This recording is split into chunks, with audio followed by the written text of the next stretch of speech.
Welcome to Fishing and More, and I'm Tom.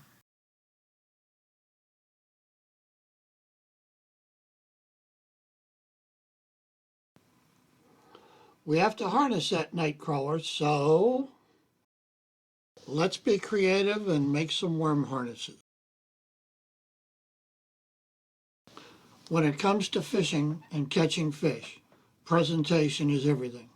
It involves depth, speed, color, lure type, and size. Live bait on a worm crawler harness has proven to be an extremely productive way to catch walleye. Let's make a worm crawler harness to get an idea of just how easy it is to do.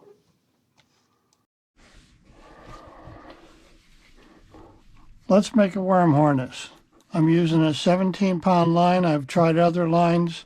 I like this better.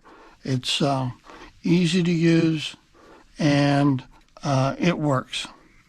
So anyway, what we're going to do is we're going to just take our line, our spool, and we're going to extend our arms out on each side and come up with a length that'll end up to be about 4-5 feet long, depending on your arm span.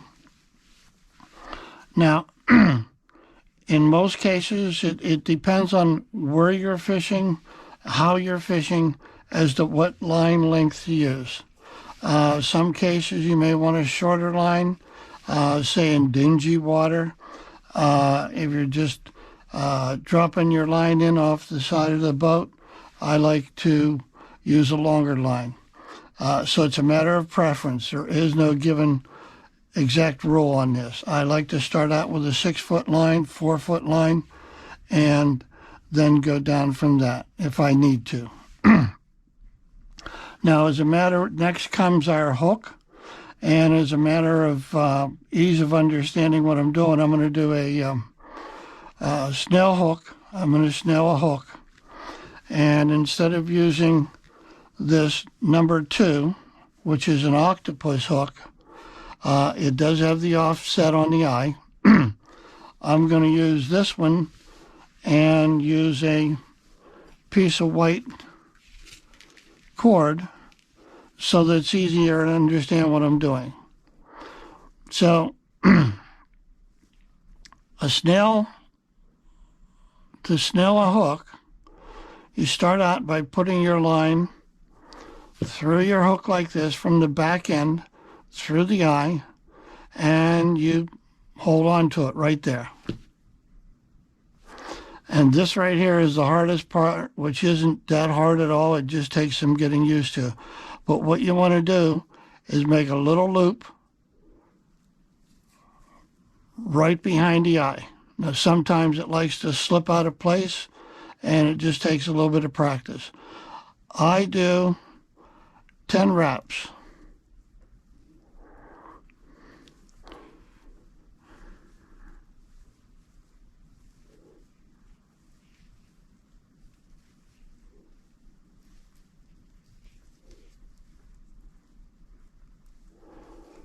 And once you have your 10 wraps on, and I always like to make sure that it looks nice, it's not overlapping.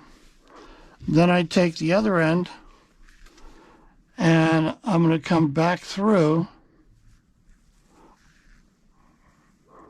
from the point side of the hook,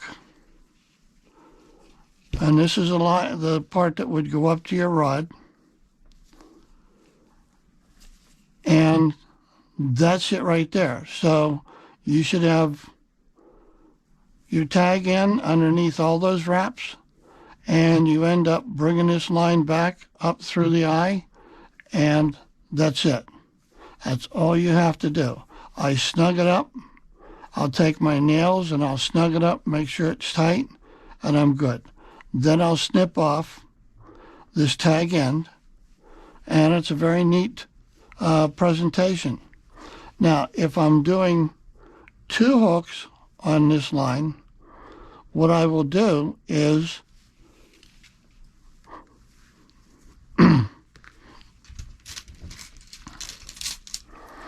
take my second hook,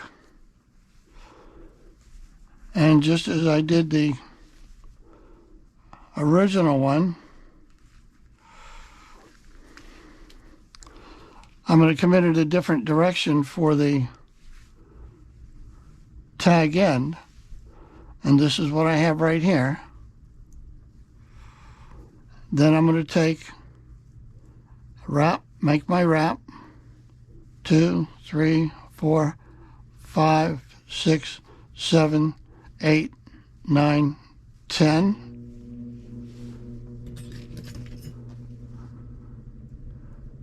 And I'm going to just make sure this eye is open.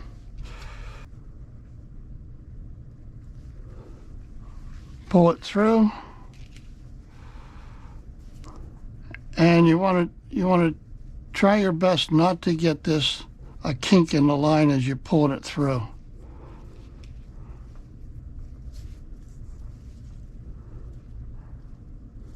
And that's my second hook.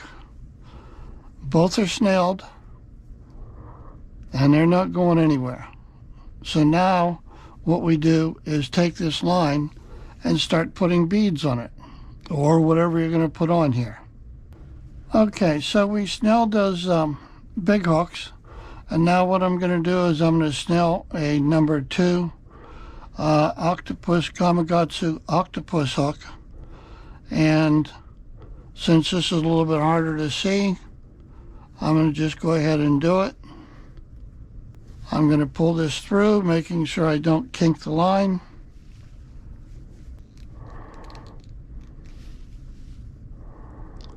Snug it up. Everything looks good. I'm going to cut it off.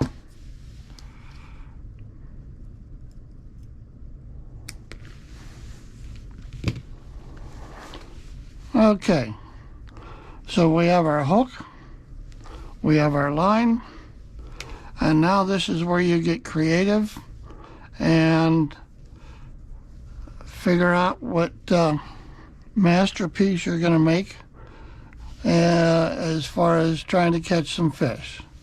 So in this case, I'm going to use, these are 6mm beads.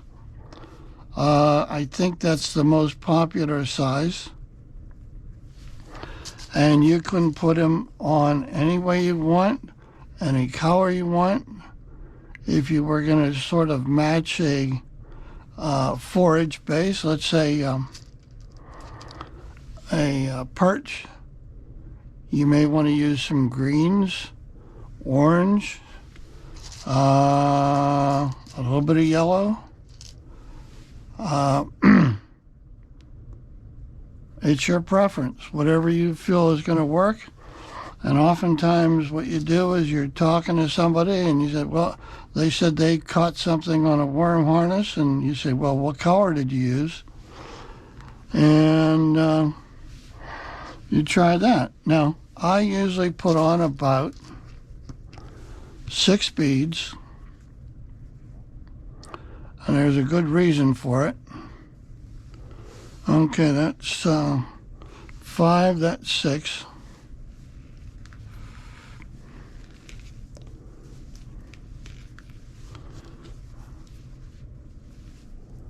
So that's what we have so far. And let's do a blade.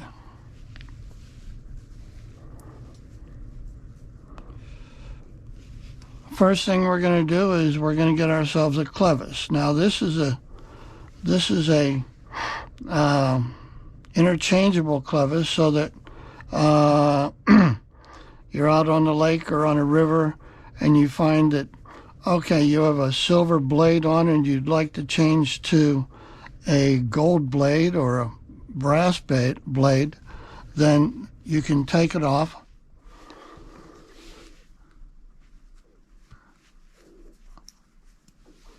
They slip on and off real easy. So what you do is now put your line through there.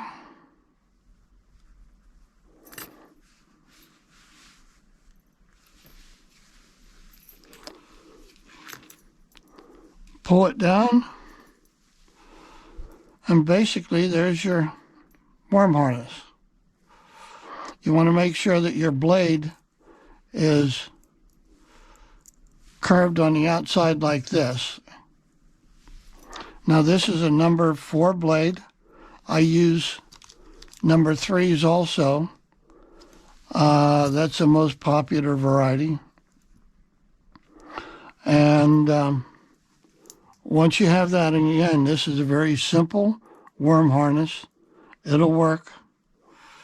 And you just come to the end of the line, and I'll just put a loop in here.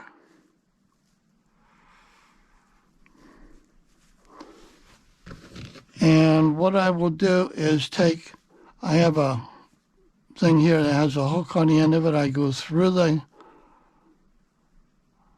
my loop, and I bring this through, and then I go through again. That way I feel very comfortable that this knot is going to be secure and it's not going anywhere. And I pull it down, cinch it up, and it doesn't hurt to moisten it with a little bit of saliva. I got a little loop there, so I straighten it out. Pulled it tight. So I have a loop there. I have my worm harness here. And that's done. It's as simple as that. So again, a 17-pound line.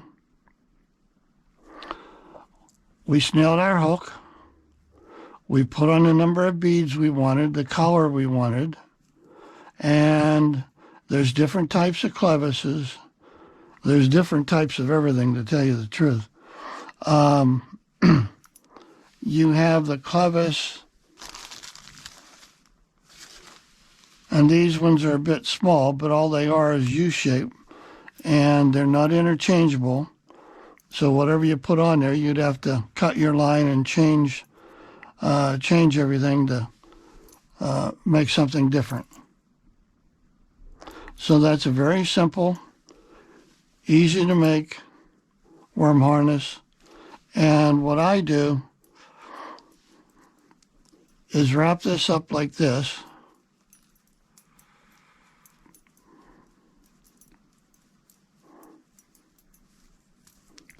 And again, if you find that your situation calls for a shorter line, cut it, put a loop in it, and you're good. There's nothing that says you have to have a 6-foot line. Now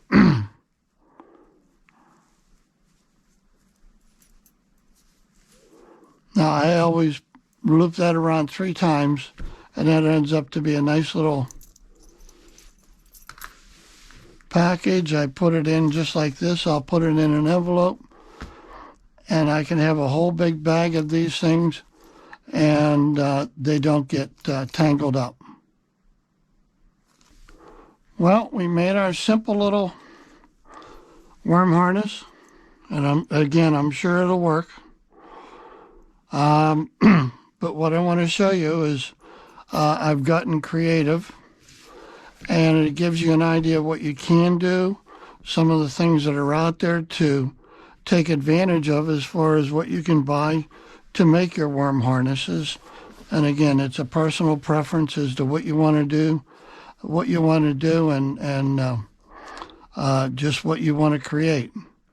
Now, this one here, this is a butterfly, and it's becoming very, very popular, and it comes in a couple different colors, and these will turn at a very slow speed, about a 1/4 mile an hour, and these are functional.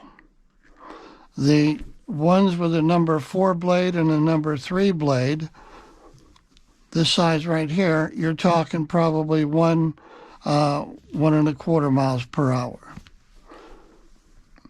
And everything depends on the wind, the current, all kinds of factors. Here's another one here that's a little bit different, and each of these blades will turn at different speeds, give off different vibrations, and just change your ball game entirely. So if you don't feel that something with a Colorado blade is working for you, try a butterfly. This one right here is a smile blade. This is these two are fairly, to my knowledge, recent things in the fishing community. This one right here, I've sort of made to imitate a perch, and it's a mylar or some type of plastic, which again will change how fast you have to go to make that work.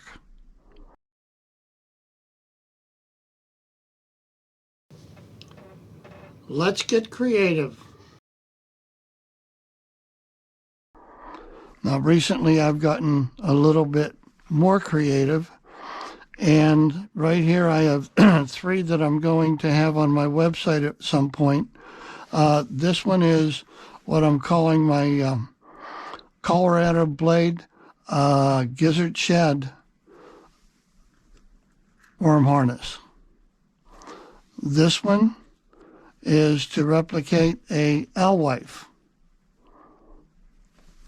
And then this one is my perch worm harness. So again, I'm going to have these on my website at some point and offer them for sale. So again, what changes with these blades is how fast you have to go, how much vibration is given off. As you can see, you take advantage of whatever color you feel is going to work that day or for that particular body of water. And again, just be creative. And especially in the wintertime, you're sitting there thinking about going fishing. So you put together some worm harnesses. And as you notice, I have a whole bunch of beads up there. And one thing about this particular worm harness here, we have what's called a slow death hook on it. And this is becoming very popular. But when you use a slow death hook, you have to use a swivel at the end so that your line doesn't twist up, because that's gonna want to roll. Okay, just to recap, we've selected a hook, we've measured out our line, we snelled the hook, put on the beads that we feel will work. Oh, while I'm thinking about it, when you put on your blade, you have to be at least 1 bead, if not 2 beads, up from the hook.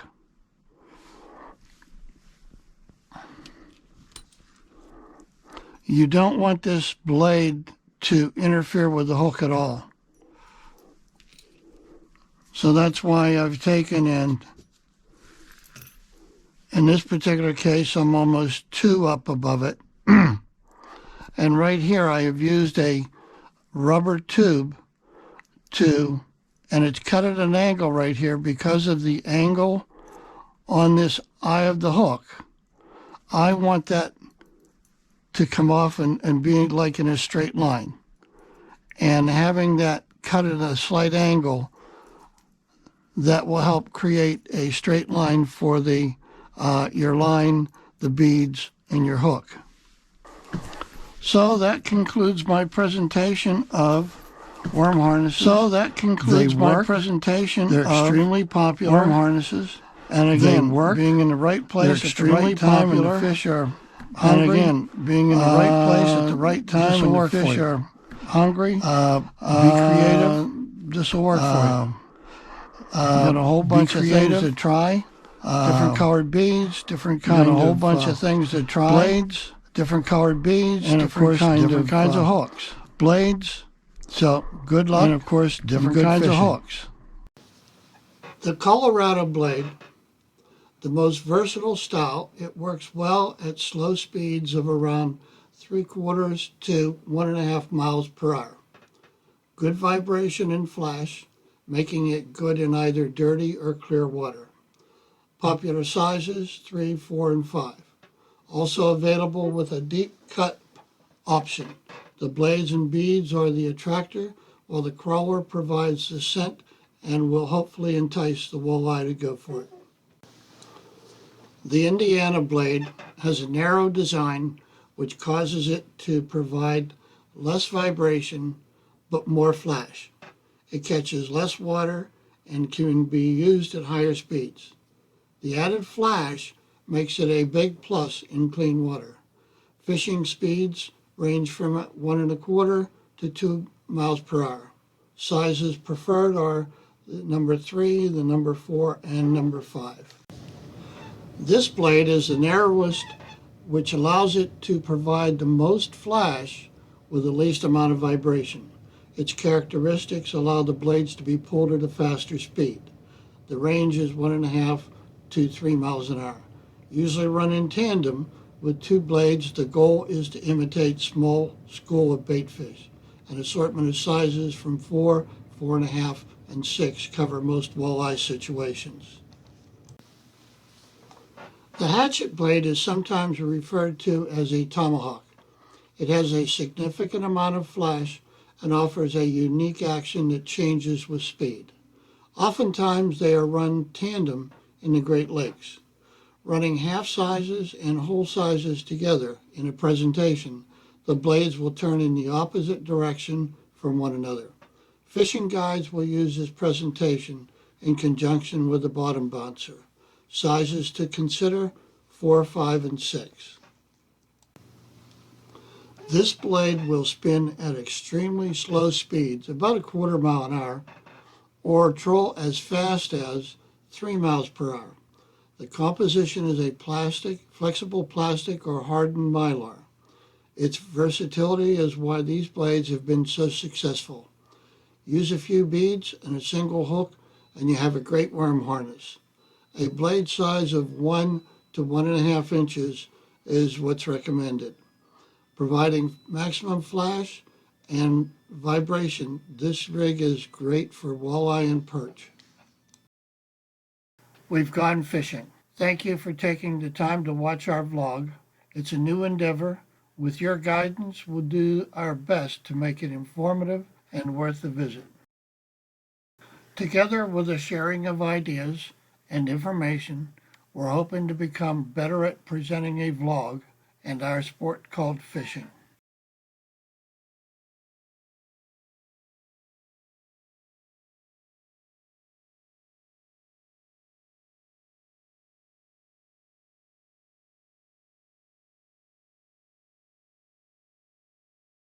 Once again, thank you for your visit.